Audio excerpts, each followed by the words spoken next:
شريك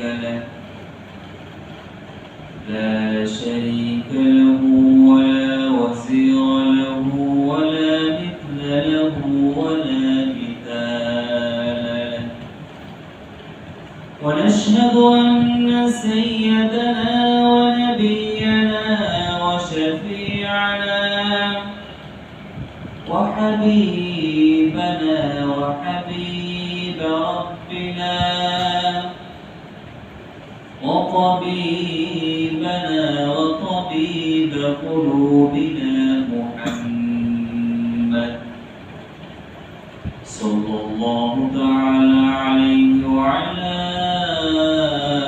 آله وأصحابه وبارك وسلم تسليما كثيرا أما بعد فأعوذ بالله من الشيطان الرجيم بسم الله الرحمن الرحيم يا أيها الذين آمنوا اتقوا الله حق تقاته ولا تموتن إلا وأنتم مسلمون وقال تعالى في مقام آخر يا أيها الذين آمنوا اتقوا الله وقولوا قولا سديدا يصلح لكم أعمالكم ويغفر لكم ذنوبكم ومن يطع الله ورسوله فقد فاز فوزا عظيما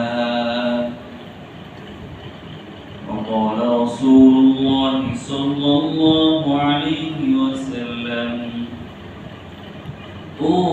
أوصيكم بتقوى الله والسمع والطاعة وإن عبد حبشي وقال رسول الله صلى الله عليه وسلم اتق الله حيثما كنت صدق الله مولانا العظيم وصدق رسوله النبي الكريم ونحن على ذلك لمن الشاهدين والشاكرين والحمد لله رب العالمين.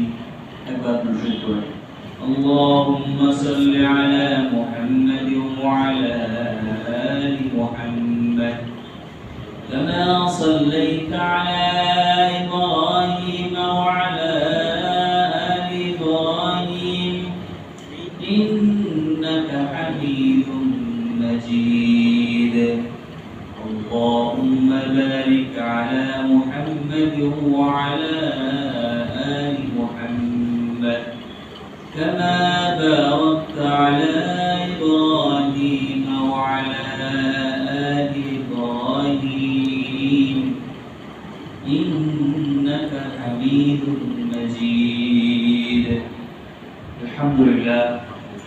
আল্লাহ রাব্বুল আলামিনের দরবারে লাখ কোটি শুকরিয়া যে আল্লাহ রাব্বুল আলামিন আমাদেরকে পবিত্র জুমার দিন পৃথিবীর সর্বশ্রেষ্ঠ স্থান আল্লাহর ঘর মসজিদে আল্লাহ রাব্বুল আলামিনের হুকুম জুমার নামাজ আদায় করার জন্য এবং তিনি কিছু আলোচনা শুনে নিজের জীবনকে সুন্দর করার জন্য আল্লাহ রাব্বুল আলামিন আমাদেরকে আগে মসজিদে আসার তৌফিক দিয়েছেন, সুযোগ দিয়েছেন। এজন্য সকলে বলি আলহামদুলিল্লাহ। আলহামদুলিল্লাহ। আল্লাহ রাব্বুল আলামিন মায়া করে, মহব্বত করে, ভালোবেসে আমাদেরকে সর্বশ্রেষ্ঠ মাখলুকাত, সৃষ্টির সেরা বানিয়েছেন। দুনিয়ার যত কিছু আছে সব কিছুকে আল্লাহ রাব্বুল আলামিন মানব জাতির খিদমতের জন্য নিয়োজিত করেছেন।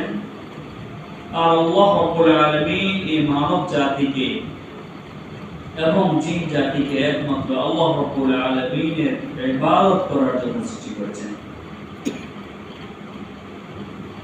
এই জান্নাত জাহান্নাম সব কিছু এই মানব জাতি আর জিন জাতির জন্যই। দুনিয়ায় আমরা কত পশু পাখি ও প্রাণী দেখতে পাই, এদেরকে কিন্তু জান্নাতে বা জাহান্নামে দেওয়া হবে না। দুনিয়া কিয়ামত হবে, সব কিছুকে আল্লাহ তাআলা ভ্যানিশ করে দিবেন, শেষ করে দিবেন, কিন্তু মানুষকে আবার পুনরায় জীবিত করবেন। কি জন্য? মানুষকে আল্লাহ রাব্বুল আলামিনের ইবাদত করার জন্য সৃষ্টি করেছেন। এটা লক্ষ্য নিয়ে আল্লাহ রাব্বুল আলামিন সৃষ্টি করেছেন। সেই লক্ষ্য পর্যন্ত আমরা পৌঁছতে পেরেছি কিনা সেটার পরীক্ষা, ফলাফল প্রকাশ হবে কিয়ামতের মাঠে। আল্লাহ রাব্বুল আলামিন আমাদেরকে ভালোবেসে সৃষ্টির সেরা করেছেন এবং সবচেয়ে দামি আমলগুলো আল্লাহ তাআলা আমাদেরকে দিয়েছেন। সবচেয়ে পবিত্র জিনিস, সবচেয়ে বড় কিতাব, সবচেয়ে মূল্যবান জিনিসও আল্লাহ রাব্বুল আলামিন আমাদেরকে দিয়েছেন। সুতরাং আল্লাহ রাব্বুল আলামিন দেওয়া সবচেয়ে বড় নিয়ামত, সবচেয়ে মূল্যবান জিনিস গুলোর যদি কদর করতে পারি, মূল্যায়ন করতে পারি, তো আল্লাহ রাব্বুল আলামিন আমাদের জন্য রেখেছেন চিরস্থায়ী কালের জন্য জান্নাত। আর যদি আল্লাহ রাব্বুল আলামিনকে আমরা স্বীকার করতে না পারি, তার দেওয়া হুকুম আহকামকে জীবনে আমাদের বাস্তবায়ন করতে না পারি, তো আল্লাহ রাব্বুল আলামিন আমাদের প্রতি নারাজ হয়ে যাবেন। কিয়ামতের মাঠে আমাদের দিকে রহমতের দৃষ্টি তাকাবেন না, জাহান্নাম ছাড়া আমাদের কোনো গতি হবে না। তো আল্লাহ রাব্বুল আলামিন ভালোবেসে তার বান্দাদেরকে আরো উঁচু মর্যাদায় উন্নীত করার জন্য বিভিন্ন সময় বিভিন্ন ইবাদত বন্দেগী দিয়ে দিয়েছেন, যাতে করে সেই ইবাদতের মাধ্যমে বান্দা আল্লাহ রাব্বুল আলামিনের আরো কাছে যেতে পারে, আরো বেশি নৈকট্যশীল বান্দায় পরিণত হতে পারে।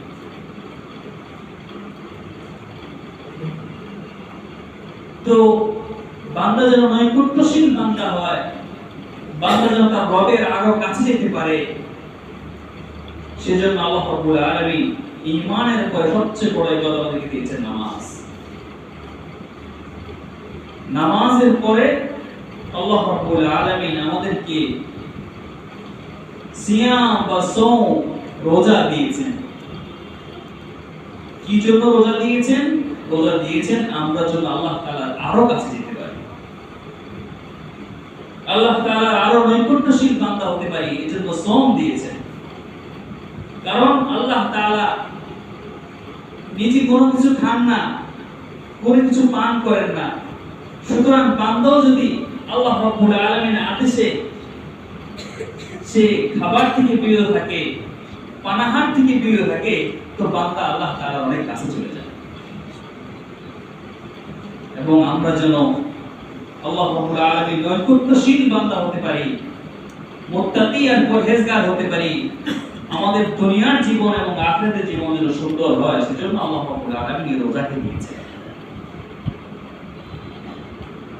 আল্লাহ রাব্বুল আলামিন কোরআনে কারীমের মধ্যে ইরশাদ করেন, ইয়া আইয়ুহাল্লাযীনা আমানু কুতিবা আলাইকুমুস সিয়াম কামা কুতিবা আলাল্লাযীনা মিন ক্বাবলিকুম লাআল্লাকুম তাত্তাকুন। হে ঈমানদারেরা, আমি তোমাদের উপর রোজাকে ফরজ করেছি, যেমন ভাবে পূর্ববর্তীদের উপরও কিছু কিছু রোজা ফরজ ছিল। আমাদের মতো রমজানে যে 30টা রোজা ফরজ এরকম ছিল না, বাকি বিভিন্ন সময় নির্দিষ্ট তারিখে রোজা ফরজ ছিল। ইনশাআল্লাহ পরবর্তী জন্য এগুলো আলোচনা হবে। কিন্তু এই যে বড় একটি ইবাদত রোজা আমাদেরকে দিয়েছেন, সে রোজাটা কি জন্য দিয়েছেন এই আমলটা কি জন্য দিয়েছেন? যাতে করে আমরা আল্লাহ তাআলার কাছে যেতে পারি, আল্লাহ তাআলার নৈকট্যশীল বান্দা হতে পারি। সেজন্য এবং দুনিয়া এবং আখিরাতের জীবন যেন আরো সুন্দর হয়, সেজন্য আল্লাহ রাব্বুল আলামিন রোজা দিয়েছেন। রোজার সবচেয়ে বড় উদ্দেশ্য হচ্ছে আল্লাহ তাআলা আমাদেরকে মুত্তাকি হিসেবে দেখতে চান, আমাদেরকে পরহেজগার হিসেবে দেখতে চান, আমাদেরকে তার কাছের বান্দা হিসেবে দেখতে চান। সিবগাতাল্লাহ ওয়া মান আহসানু মিনাল্লাহি সিবগা, যে আল্লাহ তাআলার রং, তোমরা আল্লাহ তাআলার রঙে রঙিন হও। আল্লাহ তাআলার রঙে রঙিন হওয়ার চেয়ে আর বড় কি আছে? আল্লাহ তাআলাও খাবার গ্রহণ করেন না, বান্দা আল্লাহ তাআলাকে ভালোবেসে তুমিও খাবার গ্রহণ করো না। আল্লাহ তাআলা কোনো পানীয় গ্রহণ করেন না, হে বান্দা তুমি আমার সাদৃশ্য অবলম্বন করে আমার মহব্বতে আমার আদেশে তুমিও পানীয় গ্রহণ করো না, তো আমার কাছাকাছি তুমি হয়ে যাবে। তোমাকে আমি তাকওয়াবান, মুত্তাকি, পরহেজগার বানাই বানাই। তাকওয়া এই শব্দটা বিকায়াতুন থেকে এসেছে, অর্থাৎ বেঁচে থাকা। এর অনেকগুলো অর্থ আছে। আরেকটি অর্থ হচ্ছে ভয় করা। যেহেতু আল্লাহ তাআলার ভয় বান্দার উপর দেওয়া আদেশগুলো বান্দা সঠিকভাবে পালন করে, এবং আল্লাহ তাআলার ভয়, আল্লাহ তাআলা যেগুলো আমাদেরকে নিষেধ করেছেন সেগুলো থেকে বেঁচে থাকার চেষ্টা করা হয়, বা বান্দা চেষ্টা করে সেজন্য ওখানে বেঁচে থাকা। সে আমলের মাধ্যমে কিসের থেকে বাঁচবে? তো জাহান্নাম থেকে বাঁচবে, কঠিন শাস্তি থেকে সে বাঁচবে। জন্য এই তাকওয়ার এক অর্থ বাঁচা। কিসের থেকে বাঁচবে? জাহান্নাম থেকে বাঁচবে। হাদিসের মধ্যে আছে রোজা ঢাল স্বরূপ। কিসের থেকে ঢাল স্বরূপ? জাহান্নাম থেকে ঢাল স্বরূপ। সুতরাং এতটুকু থেকে আমরা বুঝতে পারলাম যে আসলে এই যে ইবাদতটা দিয়েছেন তাকওয়া অবলম্বন করার জন্য, আর তাকওয়া যদি আমরা অবলম্বন করতে পারি তো আল্লাহ তাআলার যে কঠিন শাস্তি জাহান্নাম থেকে আমরা বেঁচে বাঁচতে পারি। আর যে অর্থ হচ্ছে ভয়। আল্লাহ তাআলাকে ভয় করে যদি আমরা ইবাদত করতে পারি, যেগুলোকে ছাড়তে বলেছে সেগুলো ছাড়তে পারি, তো আল্লাহ তাআলার নিকটস্থ বান্দা হতে পারবো, আল্লাহ তাআলা আমাদেরকে জান্নাত দান করবেন। এই তাকওয়া অবলম্বন শুধু যে আল্লাহ রাব্বুল আলামিন এই উম্মতে মুহাম্মাদীকে অবলম্বন করতে বলেছেন বিষয়টা এমন নয়, বরং আল্লাহ তাআলা এই তাকওয়া অবলম্বনটা আগেরকার যে নবীরা রয়েছেন এবং তার যে উম্মতরা রয়েছে তাদেরকেও তাকওয়া অবলম্বন করার কথা বলেছেন। হযরত আদম আলাইহিস সালাম থেকে শুরু করে আমাদের নবী হযরত মুহাম্মদ মুস্তাফা সাল্লাল্লাহু আলাইহি সাল্লাম পর্যন্ত সব নবীদেরকে সবক দিয়ে পাঠিয়েছেন যে বান্দা কিভাবে তাকওয়াবান হয়, কিভাবে পরহেজগার হয়, কিভাবে আমার নৈকট্যশীল বান্দা হতে পারে, সেভাবে তোমরা কাজ করতে। এবং নবীরা সেভাবে দেখেছেন যে হে উম্মতেরা, তোমরা আল্লাহ তাআলাকে ভয় করো, আল্লাহ তাআলাকে ভয় করে তোমাদের নিজের জীবনকে সুন্দর করো, আখিরাতমুখী হও, তোমাদের জান্নাতকে তোমরা বানিয়ে নাও। কোরআন কারীমে একটি সূরা আছে সূরা শুআরা। সেই সূরার মধ্যে অনেকগুলো আল্লাহ তাআলা আয়াত উল্লেখ করে দিয়েছেন। সেই আয়াতগুলোর মধ্যে কোন নবী তার উম্মতদেরকে তাকওয়ার দিকে ডেকেছেন সেগুলো অনেক সুন্দর করে ওই সূরার মধ্যে অনেক জায়গায় আল্লাহ তাআলা বর্ণনা করে দিয়েছেন। যেমন হযরত মূসা আলাইহিস সালাতু ওয়াস সালাম তার সম্প্রদায়কে তাকওয়ার দিকে আহ্বান করেছেন। وَإِذْ نَادَى رَبُّكَ مُوسَى أَنِ ائْتِ الْقَوْمَ الظَّالِمِينَ قَوْمَ فِرْعَوْنَ أَلَا تَتَّقُونَ। স্মরণ করুন সেই সময়ের কথা যখন আপনার রব হযরত মূসা আলাইহিস সালামকে ডেকে বলেছেন, আনিতিল কওমাজ জালিমিন, হে মূসা তুমি তোমার অত্যাচারী জালেম যে সম্প্রদায় রয়েছে, অর্থাৎ ফিরআউনের কথা এবং তার বাহিনীর কথা বলেছে, তারা মানুষের উপর অনেক অত্যাচার করত, অনেক টর্চার করত। সেই অত্যাচারী সম্প্রদায়ের কাছে যাও, সেই অত্যাচারী সম্প্রদায় কারা? সেটা হচ্ছে ফিরআউন। যে বলো আলা তাত্তাকুন, তোমরা কি আল্লাহকে ভয় করবে না? তোমরা কি তাকওয়া অবলম্বন করবে না? তোমরা কি গুনাহ ছাড়বে না? তোমরা কি জুলুম এগুলো করতে ছাড়বে না? সুতরাং বোঝা গেল যে শুধু আমাদেরকে তাকওয়া অবলম্বন করতে বলেছেন এমনটা নয়, বরং পৃথিবীর শুরুর জামানা থেকেই এই তাকওয়া অবলম্বনের কথা আল্লাহ তাআলা বলে এসেছেন। কোরআনে কারীমে সূরা শুআরা আরেক জায়গায় আল্লাহ রাব্বুল আলামিন ইরশাদ করেন, ইয ক্বালা লাহুম আখুহুম নূহুন আলা তাত্তাকুন ইন্নী লাকুম রাসূলুন আমিন ফাত্তাকুল্লাহা ওয়া আতিউন। স্মরণ করুন সেই সময়ের কথা যখন নূহ আলাইহিস সালাতু ওয়াস সালাম তার সম্প্রদায়কে বলেছেন, আলা তাত্তাকুন, তোমরা কি তাকওয়া অবলম্বন করবে না? তোমরা কি আল্লাহ তাআলাকে ভয় করবে না? ইন্নী লাকুম রাসূলুন আমিন, আমি তোমাদের কাছে একজন রাসূল হিসেবে প্রেরিত হয়েছি, একজন বিশ্বস্ত, একজন নির্ভরযোগ্য একজন রাসূল হিসেবে আমি প্রেরিত হয়েছি। ফাত্তাকুল্লাহা ওয়া আতিউন, সুতরাং আল্লাহ তাআলাকে ভয় করো, ওয়া আতিউন, আর আমার অনুসরণ করো।